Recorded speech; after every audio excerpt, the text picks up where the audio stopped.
प्यारे बच्चों, ये है आपकी सामाजिक विज्ञान की वर्कशीट संख्या 2, जो आपको 18 सितंबर 2020 को करनी है।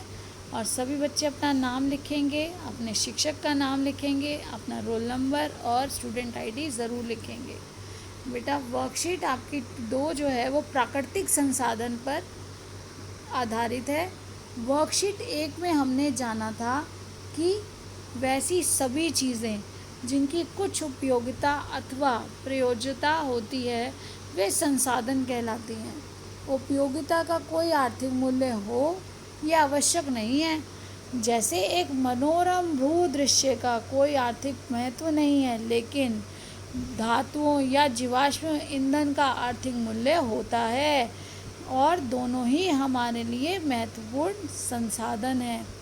अब प्रश्न उठता है कि क्या सभी संसाधन जो हमने पिछली वर्कशीट में वर्गीकृत किए थे एक जैसे स्रोत से प्राप्त होते हैं या अलग स्रोतों से? आइए एक गतिविधि करते हैं। बेटा देखिए, यहाँ कुछ पदार्थों के नाम दिए गए हैं, जैसे मिट्टी, खिलौना, वाहन, जंगल, पुल, रेल, खनिज, पर्वत, सड़क, इमारतें, कोयला, फर्नीचर, पेट्रोलियम, प्राकृतिक गैस, सूर्य का प्रकाश, वायु आदि। तो ये सभी चीज़ें जो हैं ये, अब आप चाहें तो इसमें और चीज़ों के नाम भी जोड़ सकते हैं। अब क्या आप इन्हें या अन्य पदार्थ जो आपके परिवेश में उपलब्ध हैं को उनकी उत्पत्ति के आधार पर 2 समूहों में वर्गीकृत कर सकते हैं? एक उदाहरण आपके लिए दिया जा रहा है। तो बेटा, हमें ये जो चीज़ों के नाम दिए गए हैं इनको 2 भागों में बांटना है। एक जो प्रकृति से प्राप्त होते हैं, प्रकृति से प्राप्त होने वाले, और दूसरा मानवों द्वारा बनाए जाने वाले, यानी कि मानव निर्मित। तो बेटा देखिए, अब हमें यहाँ पर जो नाम दिए गए थे हम उन चीज़ों के नाम यहाँ पर अलग करेंगे। तो ये देखिए, हमारा जो पहला प्रश्न है, प्रकृति से प्राप्त होने वाले। तो जो हमें दिए गए थे नाम, उनमें से प्रकृति से प्राप्त होने वाले हैं मिट्टी, जंगल, खनिज, पर्वत, कोयला, पेट्रोलियम, प्राकृतिक गैस, सूर्य का प्रकाश, वायु आदि। ये सभी हमें प्राकृतिक संसाधन है जो हमें प्रकृति का उपहार है। ये हमारे गिफ्ट ऑफ नेचर है, हमें प्रकृति से प्राप्त हुए हैं। और जबकि जो हमारे मानव निर्मित है, मानवों द्वारा बनाए जाने वाले हैं, तो बेटा इन चीज़ों में था खिलौना, वाहन, पुल, रेल, सड़क, इमारतें, फर्नीचर, दीवार, दरवाज़ा। ये सभी किसने बनाया है? मानव ने बनाया है, तो इन्हें बोला जाता है मानव निर्मित। तो बेटा, प्राकृतिक संसाधन जो है उसके 2 भाग हैं। प्राकृतिक संसाधन 2 तरह के होते हैं। एक होता है नवीकरणीय संसाधन और एक होता है अनवीकरणीय संसाधन। तो बेटा, नवीकरणीय का विलोम शब्द है अनवीकरणीय। नवीकरणीय संसाधन होते हैं जो दोबारा हमें मिल सकते हैं, जो बहुत सारा हमारे पास अवेलेबल है और उसको दोबारा प्राप्त करने के लिए कुछ ऐसा ज़्यादा समय नहीं लगता। नवीकरणीय कौन से संसाधन हैं? जो धीरे धीरे समाप्त होते चले जा रहे हैं। दोनों ही प्राकृतिक संसाधन हैं, लेकिन नवीकरणीय है जो हम दोबारा प्राप्त कर सकते हैं, जितना चाहे ले सकते हैं, इस्तेमाल कर सकते हैं। लेकिन अनवीकरणीय संसाधन जो होते हैं वो एक समय के बाद ख़त्म हो जाएंगे और उन्हें दोबारा बनाना बहुत मुश्किल है।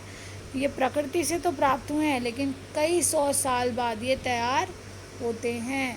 अब देखिए बेटा, हमारे आज का जो उसके बाद देखिए, अभी हमने जो यहाँ पर पढ़ा मानव निर्मित और उसके साथ प्रकृति से प्राप्त संसाधन। अब इसके बाद हमने जब ये दोनों कर लिए तो अब पहले कॉलम में हमारे द्वारा लिखे गए पदार्थों के बारे में क्या पता चलता है? क्या ये हमारे लिए उपयोगी हैं? तो हाँ, हमारे सभी संसाधन हमारे लिए उपयोगी हैं, चाहे उनका कोई आर्थिक महत्व हो या ना हो। इन पदार्थों में क्या एक जैसी बात है? तो हाँ, ये सब अगर इन्होंने बोला तो ये सब क्या है? प्रकृति द्वारा प्राप्त संसाधन है। इससे हम क्या सारांश निकाल सकते हैं? तो इससे हम क्या समझ सकते हैं कि कुछ पदार्थ प्रकृति द्वारा प्राप्त किए जाते हैं और जिनका उपयोग बिना किसी संसाधन के किया जाता है, डैश कहलाते हैं। तो ये क्या कहलाते हैं? प्राकृतिक संसाधन कहलाते हैं। अब क्या सभी प्राकृतिक संसाधन एक जैसे होते हैं?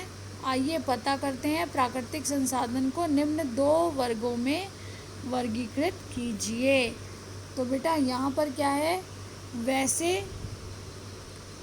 पदार्थ जो प्रकृति में असीमित हैं और शीघ्रता से नवीकृत हो जाते हैं, जो शीघ्रता से नवीकृत दोबारा हमें मिल जाते हैं, और असीमित अनलिमिटेड है जो, जैसे मिट्टी, वन, सूर्य का प्रकाश, ये सब हमारे लिए अनलिमिटेड यानी कि असीमित है, कितना भी हम इस्तेमाल कर सकते हैं।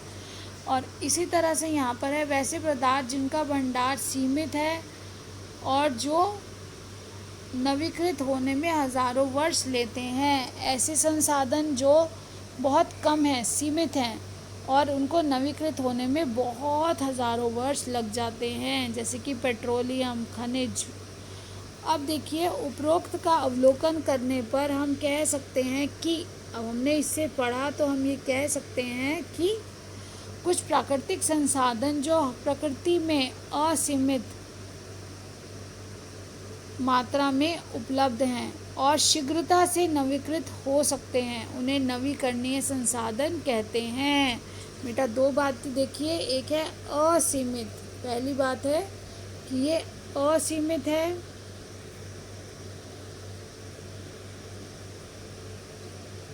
और उसके साथ साथ इनका नवीकृत करना, इनको नया बनाना बहुत ज़्यादा क्या होता है बेटा? असीमित है, नवीकरणीय है, तो वो नवीकृत किए जा सकते हैं। और ऐसे प्राकृतिक संसाधन जिनका सीमित है, ख़त्म होने वाला है और उनको नवीकृत नहीं किया जा सकता, तो उनको अनवीकरणीय कहा जाता है। अब देखिए, वैसे इस बात का ध्यान रखना चाहिए कि नवीकरणीय संसाधनों का लापरवाही से प्रयोग करने पर वो भी ख़त्म हो सकते हैं। बेटा ऐसा नहीं है कि जो नवीकरण मतलब जो रिन्यूएबल सोर्सेज हैं, जो नवीकरणीय संसाधन हैं, अगर हमने उनका ध्यान से इस्तेमाल ना किया तो वो भी ख़त्म हो जाएंगे। जैसे आप देखिए, जैसे क्या है यहाँ पर,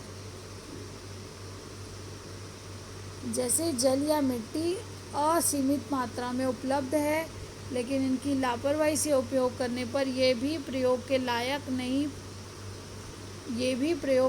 नहीं रह पाएंगे। अगर आप इनका सही से इस्तेमाल नहीं करेंगे तो इनका भी प्रयोग नहीं कर पाएंगे। तो पहला प्रश्न है, प्राकृतिक संसाधन क्या होते हैं? कुछ उदाहरण बताइए। तो ये देखिए बेटा, प्राकृतिक संसाधन अभी हमने यहाँ पे बताया कि प्राकृतिक संसाधन क्या होते हैं। तो यहाँ पर उत्तर नंबर 1 है, कुछ पदार्थ प्रकृति द्वारा प्राप्त किए जाते हैं और जिनका उपयोग बिना संशोधन के किया जाता है। ऐसे संसाधन जो प्रकृति में मिलते हैं, जिनको बिना संशोधन किए, बिना कुछ चेंज किए आप यूज़ कर सकते हो, तो वो क्या होते हैं? प्राकृतिक संसाधन होते हैं। जैसे सूर्य का प्रकाश, वायु, वन, जल, खनिज आदि, ये सब क्या है? ये सूर्य के प्रकाश, ये आपके क्या है बेटा? कुछ पदार्थ प्रकृति द्वारा प्राप्त हुए। आप देखो, प्रकृति से मिले हमें, यानी कि प्रकृति का उपहार।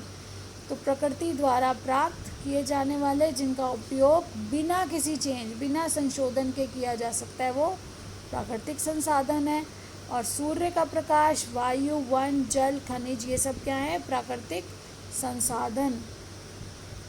अब देखिए हमारा प्रश्न नंबर 2, नवीकरणीय एवं अनवीकरणीय संसाधनों के बीच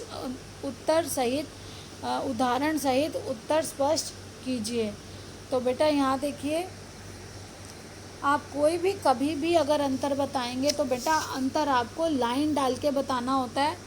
और अभी मैंने आपको ऊपर बताया, देखिए ये, कि सभी प्राकृतिक संसाधन ही है, प्रकृति का उपहार है। लेकिन प्राकृतिक संसाधन के भी 2 रूप हैं, एक है नवीकरणीय और एक है अनवीकरणीय संसाधन।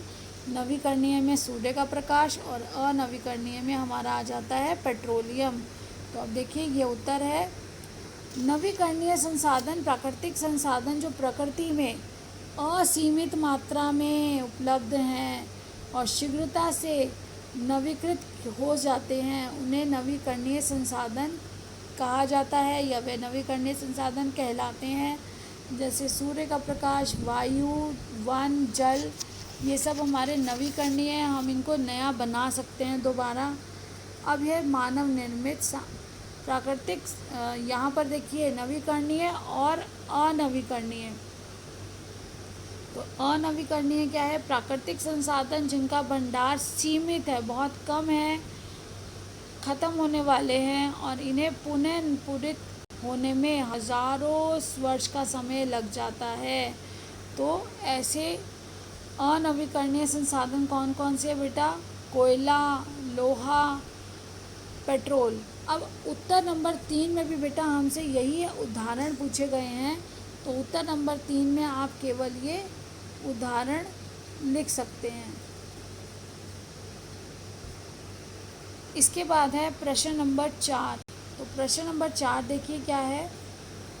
प्रश्न नंबर 4 है, मीठे पानी के स्रोतों के खत्म होने के बाद पृथ्वी पर जीवन विषय पर एक काल्पनिक कहानी लिखिए। तो बेटा पृथ्वी पर जीवन तो पानी तो सबसे ज़रूरी है, और यहाँ देखिए इसका उत्तर जो मैंने आपको सजेस्ट करने की कोशिश की, और आप इसके अलावा अपने भी और एक्सपीरियंसेस, अपने अनुभव और अपने कहानी में जो बात आप जोड़ना चाहते हैं आप इसमें जोड़ सकते हैं। मीठे पानी के स्रोतों के ख़त्म होने के कारण पृथ्वी पर, अब देखिए मीठे पानी के स्रोत अगर ख़त्म हो जाएंगे तो पृथ्वी पर जीवन कैसा होगा? तो यहाँ देखिए ऐसी स्थिति की कल्पना मात्र से ही डर लगता है, क्योंकि जल ही जीवन है। यदि केवल 2 दिन पीने का पानी ना मिल सके तो हमारी अवस्था प्यासे कोए जैसी हो जाती है। आज हमें अपनी सूझबूझ से काम लेकर जल की हर बूंद को बचाना है। तो आशा करती हूँ कि आप सभी भी जल की हर बूंद को बचाएंगे। आप सबको ये अच्छे से समझ आ गया होगा। Enjoy learning, so explore, enjoy and enrich. Thank you.